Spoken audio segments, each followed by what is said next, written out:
So మిత్రులందరికీ నమస్కారం. నిన్న రాష్ట్ర ముఖ్యమంత్రి వర్యులు గౌరవనీయులు రేవంత్ రెడ్డి గారి ప్రెస్ కాన్ఫరెన్స్ ఒకసారి మనం చూస్తే మితిమీరిన అహంకారం, అబద్ధాలు, అర్ధసత్యాలు, సంస్కారం లేనటువంటి భాష, వికారమైనటువంటి ధోరణి, వితండవాదం తప్ప ఇంకేం కనిపించలేదు. నిన్న టీవీల్లో చూసినటువంటి మేధావులు, విజ్ఞులు, తెలంగాణ ప్రజలు ఈయన మాట్లాడే భాష, ముఖ్యమంత్రి గారి యొక్క ధోరణి చూసి ఒక రాష్ట్ర ముఖ్యమంత్రి ఈ రకంగా మాట్లాడతారా అని చెప్పి అసహించుకున్నటువంటి పరిస్థితి ఉన్నది. ఆయన నిన్న ఉదయమే పద్మ అవార్డు గ్రహీతల సన్మాన కార్యక్రమంలో నిన్న పాల్గొన్నారు.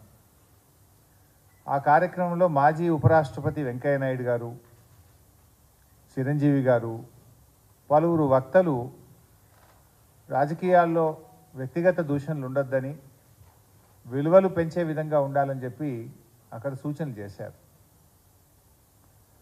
ఆ సమావేశంలో పాల్గొన్నటువంటి ముఖ్యమంత్రి గారు స్వయంగా ఆ పెద్దల సమక్షంలో ఇక తాను ఎంతమాత్రం వ్యక్తిగత దూషణలు చేయబోనని, ఆ సభలో ప్రజలకిచ్చిన హామీని సాయంత్రం అయ్యేసరికి మారిపోయింది. నీచమైనటువంటి పద్ధతుల్లో తెలంగాణ రాష్ట్రాన్ని సాధించినటువంటి తెలంగాణ తొలి ముఖ్యమంత్రి కేసీఆర్ గారి పైన ఆయన వ్యక్తిగత దూషణలకు దిగిన విషయం మనందరూ కూడా చూసాం. అంటే రేవంత్ రెడ్డి గారి మాట తీరు ఏంటిది, మాట ఇస్తే నిలుపుకునే తీరు ఏంటిది అనేది నిన్న రెండు కూడా తేలిపోయినాయి. ఉదయం మాట ఇచ్చిండు, సాయంత్రానికల్లా మాట ఎత్తేసిండు. సరే, విషయానికి వస్తే ఇవాళ రాష్ట్ర ప్రభుత్వం మేము అప్పచెప్పేది లేనే లేదు, మేము ప్రాజెక్టులు చెప్పము అని రంకెలేస్తూ ఉన్నారు. అసలు ఈ సమస్య ఎందుకు వచ్చింది? ఇవాళ మీరు స్పష్టంగా కేఆర్ఎంబి సమావేశాల్లో ప్రాజెక్టులను అప్పచెప్తూ నిర్ణయం తీసుకున్నారు. ఇవాళ నేను అన్ని ఆధారాలతో సహా మీ ముందుకు వచ్చాను. మీరు నిజంగా అప్పచెప్పకపోతే చర్చ ఎందుకు వస్తుంది? కేఆర్ఎంబి మీటింగ్లు 2 మీటింగ్లు అయినాయి. ఈ ప్రభుత్వం అధికారంలోకి వచ్చిన తర్వాత 17 జనవరి 2024 నాడు ఢిల్లీలో జలశక్తి భవన్లో సమావేశం జరిగింది, కేఆర్ఎంబి మీటింగ్. ఆ మీటింగ్ మినిట్స్ ఈరోజు నేను సొంతగా తయారు చేయలేదు, ఇది కేంద్ర ప్రభుత్వం విడుదల చేసిన మినిట్స్. ఇది కేంద్ర ప్రభుత్వం ఇచ్చిన మినిట్స్. ఆ మినిట్సే చదువుతూ ఉన్నాను.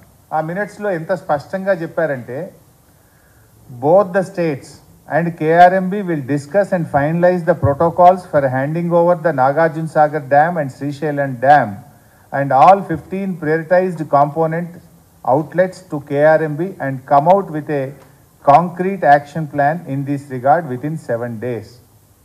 7 రోజుల్లోగా ఎలా అప్పచెప్పాలనేటువంటి ఒక యాక్షన్ ప్లాన్ తయారు చేసుకొని మా ముందుకు వస్తారు. Both the states will hand over the 15 prioritized components outlets of Nagarjuna Sagar project and Srisailam project to KRMB within 1 month time period. ఒక్క నెల రోజుల్లోగా ఈ 15 అవుట్లెట్స్ను కేఆర్ఎంబికి అప్పచెప్పడం జరుగుతుంది. ఇది మినిట్స్ ఆఫ్ ద మీటింగ్. మూడవది, CRPF will keep a strict vigil on the dam site and will allow the engineers officials from Government of AP and Government of Telangana to enter the premises of Nagarjuna Sagar Dam only after the permission of KRMB. Telangana Andhra ఇంజనీర్లు ఎవరన్నా dam మీదకి పోవాలంటే KRMB అనుమతి తీసుకున్న తర్వాతనే CRPF పోలీసులు మిమ్మల్ని అనుమతిస్తారు. Number 4, both the states will immediately release the funds to KRMB for this financial year and the dues of yesterday's in order to enable KRMB to fulfill their statutory obligations. ఇంత స్పష్టంగా ఢిల్లీలో జరిగిన సమావేశంలో నెల రోజుల్లోగా ప్రాజెక్టులన్నీ కేంద్రానికి అప్పగిస్తారు అని చెప్పి ఇది మినిట్స్ ఆఫ్ ద మీటింగ్. ఈ మినిట్స్ వచ్చిన తర్వాత ఏం జరిగింది?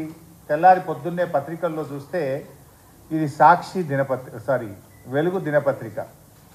ఇందులో కేఆర్ఎంబికి ఓకే చెప్తేనే శ్రీశైలంలో కరెంటు ఉత్పత్తి, నిర్వహణ బాధ్యత కేఆర్ఎంబికి ఇచ్చేందుకు ఓకే చెప్పిన అధికారులు, ఫలితంగా ఏపీకి లాభం, తెలంగాణకు నష్టం జరిగే ఛాన్స్.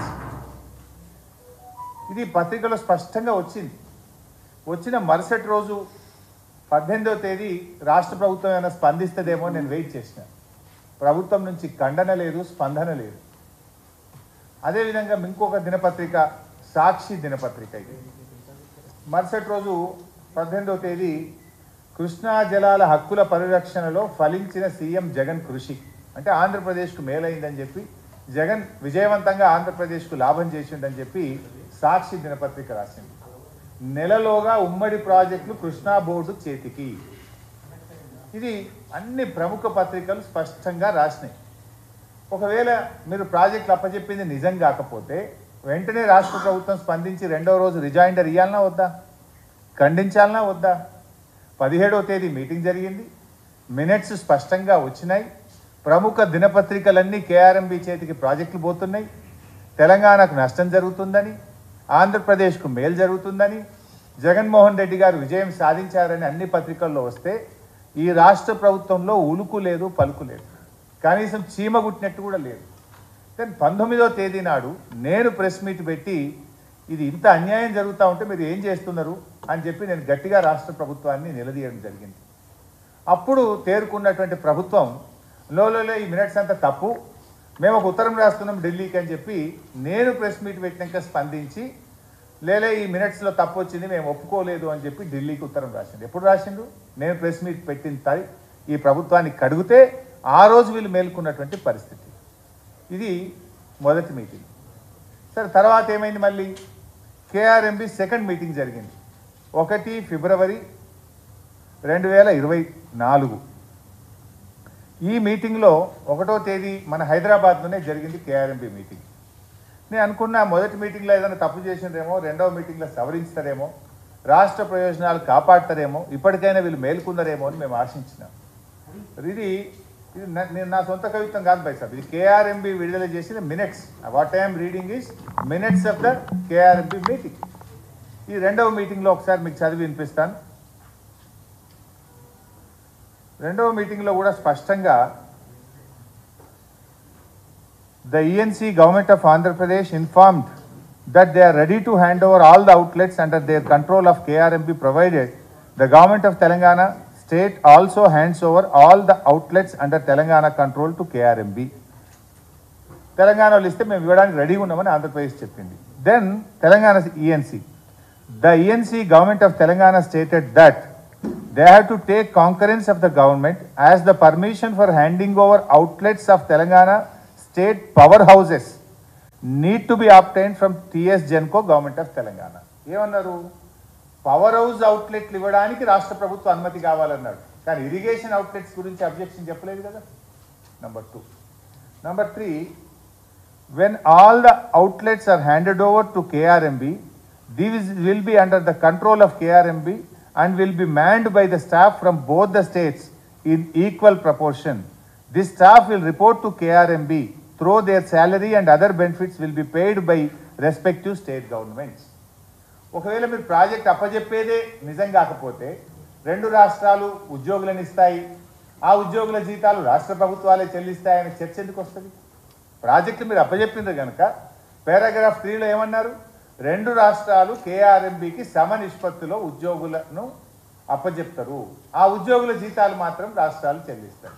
మీరు ప్రాజెక్టులు అప్పజెప్పిందే నిజం కాకపోతే ఉద్యోగులు ఇచ్చే ప్రస్తావన ఎందుకు వస్తుంది? This is the minutes of the meeting. Number 2, ఇంకా మంచిగా వీడియోలోనే వినండి, వాళ్ళ మాటలుగా నేను చెప్పింది కాదు. You can listen their words.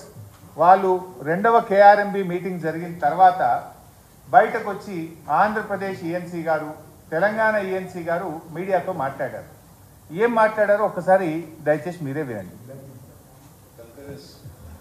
To hand over monitoring and water visas of 15 outlets which are identified on both the reservoirs.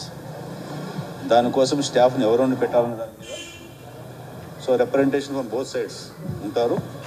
మళ్ళీ 3 మెంబర్ కమిటీ రికమెండేషన్స్ ప్రకారము కేఆర్ఎంబి రిలీజ్ ఆర్డర్స్ను ఇంప్లిమెంట్ చేయడము, ఎన్షూర్ చేయడము వాళ్ళ బాధ్యత అవుతుంది. ఏదైనా సడన్గా ఇఫ్ దేర్ ఆర్ చేంజెస్ అంటే రిలీజ్ ఆర్డర్ ఇచ్చిన తర్వాత ఆ వాటర్ అవసరం లేకుండా పోయితే ఏదైనా స్టేట్కి, ఎందుకంటే సడన్గా వర్షాలు రావచ్చు, అప్పుడు నీళ్ళను సేవ్ చేయడానికి ఏదైనా ఇష్యూస్ ఉంటే కూడా ఇమీడియట్గా 3 మెంబర్ కమిటీలో ఉన్న any member from any state represent చేస్తే accordingly modifications will also be taken up. Seasonal ఇప్పుడైతే 3 మ్యాన్ కమిటీ ప్రకారమే ప్రాజెక్ట్ ఆపరేట్ అవుతుంది. బట్ ఆపరేటింగ్ పార్ట్ మొత్తం కేఆర్ఎంబికి తీసుకునేటట్టు ఈరోజు నిర్ణయం జరిగింది. కేఆర్ఎంబికి కావాల్సిన స్టాఫ్ కానీ both states Telangana and AP వాళ్ళు మేము మా స్టాఫ్ వాళ్ళకి ఇస్తాం ఆపరేషన్కు. Water releasing quantum, water releasing schedule as per 3 man committee decision జరుగుతుంది. 2 రాష్ట్రాల ఈఎన్సీలు మీటింగ్ జరిగిన తర్వాత బయటకు వచ్చి వీడియో కూడా మీకు పంపిస్తాను. ఆంధ్రప్రదేశ్ ఈఎన్సీ గారు స్పష్టంగా కాంకరెన్స్ అనే పదం వాడింది. అంటే ఇద్దరు ఈఎన్సీలు కూడా బయటకు వచ్చిన తర్వాత కేఆర్ఎంబికి ప్రాజెక్టులు అప్పచెప్తాం, ఉద్యోగులను అప్పచెప్తాం, నిర్వహణ అంతా కూడా కేఆర్ఎంబి చూసుకుంటుందని అంత స్పష్టంగా చెప్పినారు. అంటే దీన్ని బట్టి ఒక విషయం ఏమర్థమైంది, ప్రాజెక్టుల విషయంలో ఎవరెన్ని మాటలు చెప్పినా 10 ఏళ్లలో కేసీఆర్ గారి ప్రభుత్వం కేఆర్ఎంబికి ప్రాజెక్టులు అప్పచెప్పలేదు. కానీ వచ్చిన 2 నెలల్లోనే మీరు అవగాహన రహిత్యంతో, తొందరపాటుతో మీరు ఇలా మన తెలంగాణ ప్రాజెక్టులను ఢిల్లీ చేతిలో పెట్టి అడుక్క తినే పరిస్థితి తెచ్చినారు మీరు. Is it not your failure? కానీ దురదృష్టం ఏంటంటే ఆ ఫెయిల్యూర్ను కప్పుకోవడానికి, అంటే ఆ ఫెయిల్యూర్ను ఒక తప్పును కప్పిపుచ్చుకోవడానికి మరిన్ని తప్పులు చేసే విధంగా ఒక అబద్ధాలు మాట్లాడడం, ఎదురుదాడికి దిగడం, దుర్భాషలు ఆడడం, ఇది ఒక ముఖ్యమంత్రికి తగునా అని నేను అడుగుతా ఉన్నా. సరే, వ్యక్తిగతంగా రాజకీయాలు, ఎలక్షన్లు, ఓట్లు, సీట్లు అంటే ఎంతైనా తిట్టుకుందాం, ఓకే, కొట్లాడదాం. కానీ ఇది రాష్ట్ర ప్రయోజనాలు, ఇది జాతి భవిష్యత్తు, ఈ రాష్ట్ర ప్రజల భవిష్యత్తును ఫనంగా పెట్టొద్దని నేను ముఖ్యమంత్రి గారిని కోరుతా ఉన్నా. భేషజాలు కాదు కావాల్సింది, మనము రాజకీయాలకు అతీతంగా రాష్ట్ర ప్రయోజనాలు కాపాడాలి. అన్ని అబద్ధాలు. అంటే ఇలా అబద్ధాల పునాదుల మీద ప్రభుత్వాలు నడపాలనడం అనేది కరెక్ట్ కాదు.